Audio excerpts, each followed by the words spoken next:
Tudo sobre a minha saída do Netflu, as razões que me levaram a deixar o site mais acessado pela torcida tricolor, agora nesse vídeo.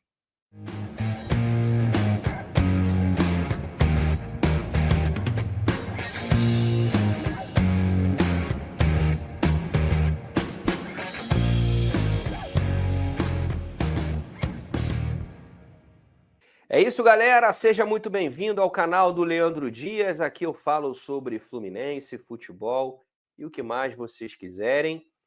Nesse vídeo eu vou tentar de uma vez por todas sanar as dúvidas de algumas pessoas sobre a minha saída do Netflu. Não sem antes pedir para você deixar o like aqui no canal e a inscrição também, que me ajuda pra caramba. Então vamos nessa. Sem mais delongas, a minha saída do Netflu. Bom, pessoal, os motivos que me levaram a gravar esse vídeo é porque mesmo após algum tempo de eu ter deixado o Netflu, muita gente mesmo ainda se surpreende, não está sabendo, não está ligado, só prova que rede social, internet, é uma bolha. A gente acha que está falando para muita gente, e até está, mas não atinge o público todo que a gente imagina.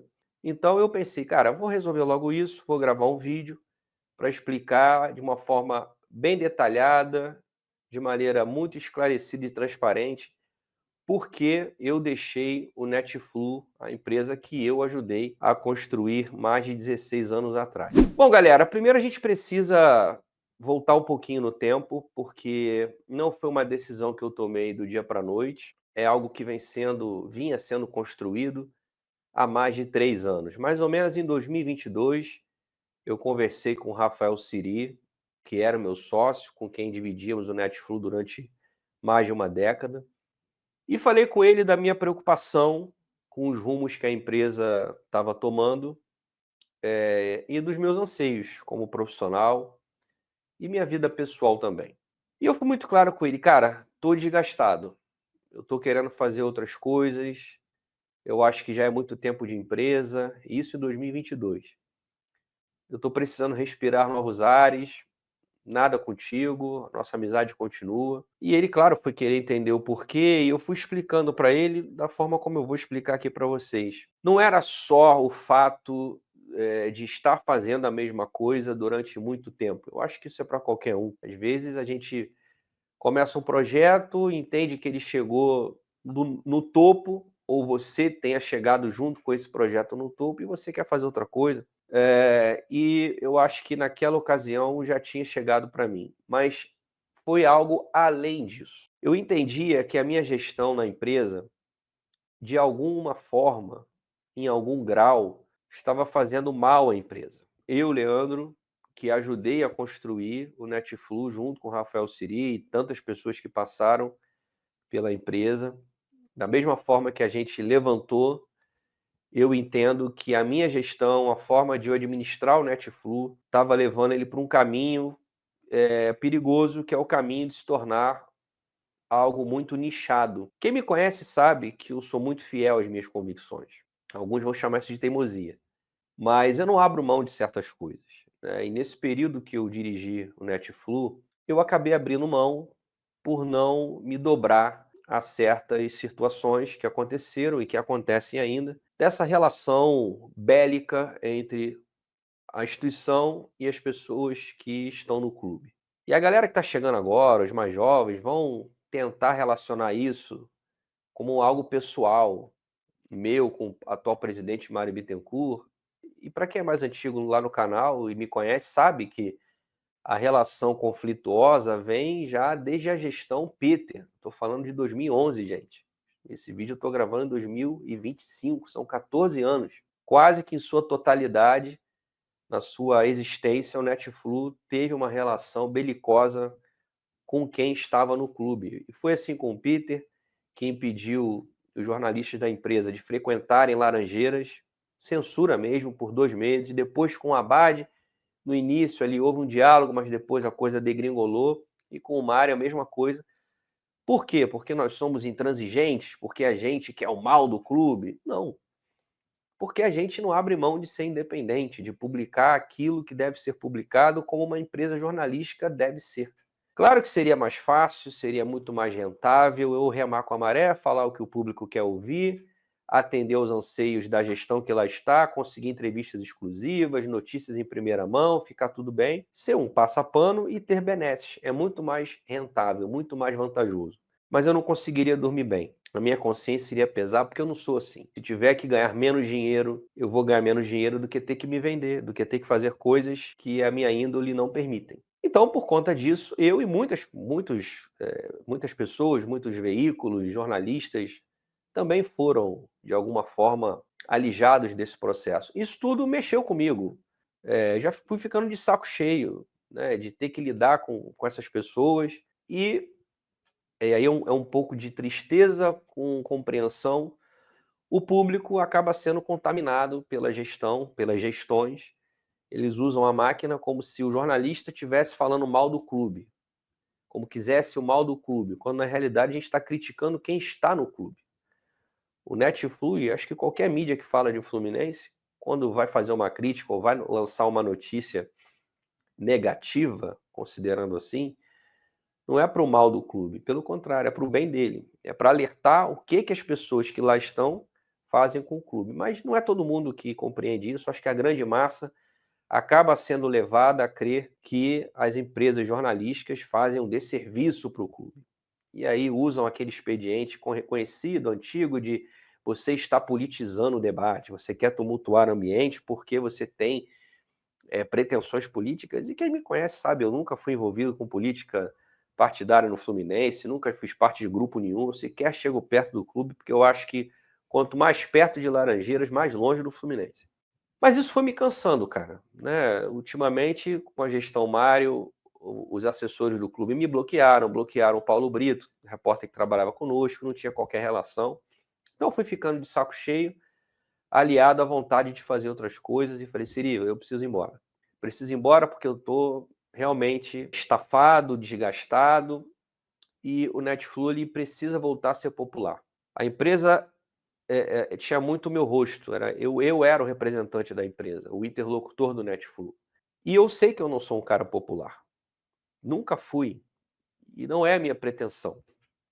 Se em algum momento eu atingir um grande público, vai ser de uma forma natural, espontânea, e não buscando o like de graça, o superchat e o Pix. Mas o Netflix é uma empresa, cara. O Netflix precisa dar lucro. O Netflix tem mais de uma dezena de funcionários, tem conta para pagar.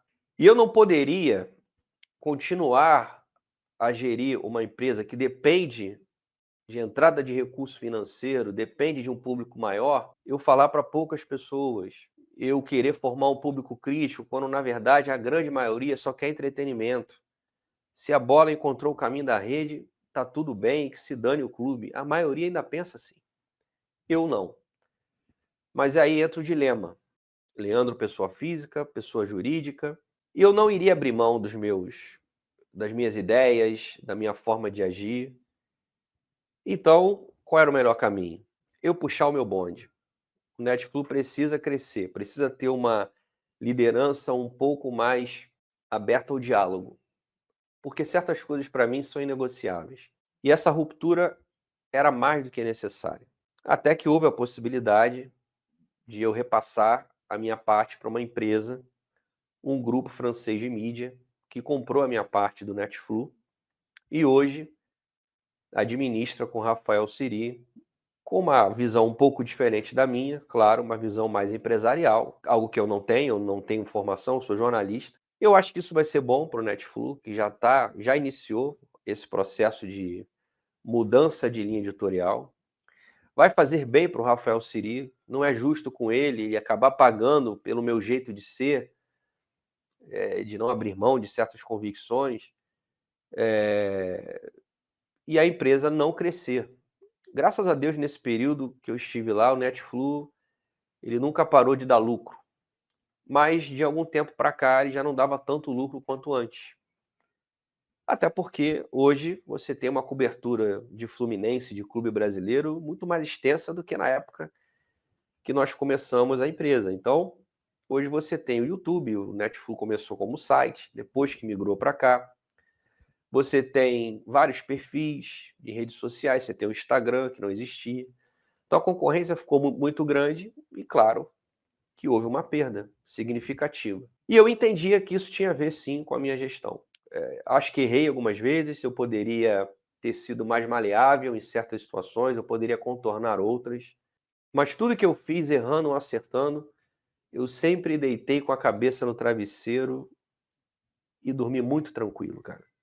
Porque eu fiz as coisas da maneira como achava que deveria fazer, sem passar por cima de ninguém e sem passar por cima da minha consciência, que é o mais importante em todo esse processo. E o Netflu é muito mais do que eu, gente.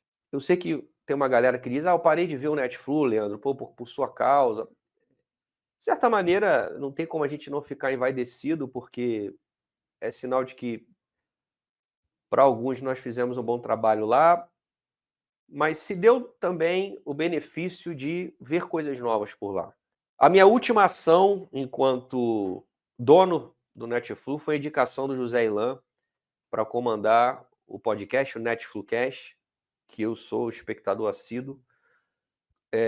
E também sugeri outras coisas lá que estão sendo feitas, empregadas, critiquei algumas, mas agora já não é mais da minha alçada. Não teve qualquer briga com o Rafael Siri, nenhum entreveiro, nós nos falamos todos os dias. O Rafael é meu amigo há 26 anos, meu padrinho de casamento, padrinho do meu filho, e agora ele tem uma bela cria junto com a Carol. A gente se fala praticamente todos os dias.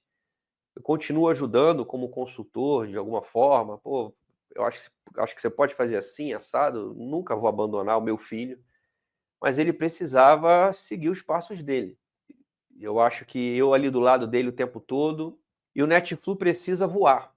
O Netflu, ele não pode ser o meu rosto, que não é muito bonito, não é muito agradável. A ideia é exatamente eu, claro, buscar coisas novas, fazer coisas novas, como o meu canal e outras situações que eu tenho feito, mas também mostrar para o público que o Netflu não é só aquele cara que as pessoas acham que eu vivo reclamando.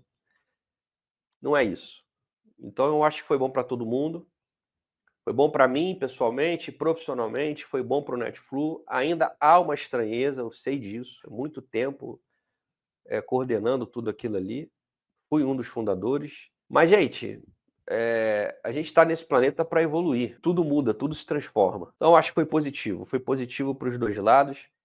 E eu acho que para vocês também. Agora vocês têm mais um canal, mais um espaço de debate, de análise, de concordância e discordância. E tem o Netflu. Certamente vai apresentar coisas novas aí ao longo de 2025, ao longo dos próximos anos.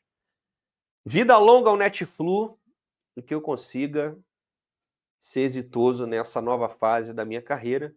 E, claro, eu conto muito com vocês nesse processo, criticando, elogiando, sugerindo, mas sempre juntos. E eu quero saber de você, o que você acha do Netflu atualmente, o que você achava antes, o que você pensa sobre o meu trabalho, o que gosta, o que não gosta.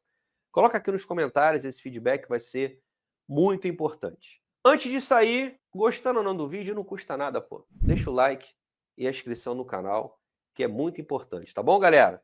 Um forte abraço a todos, saudações, valeu!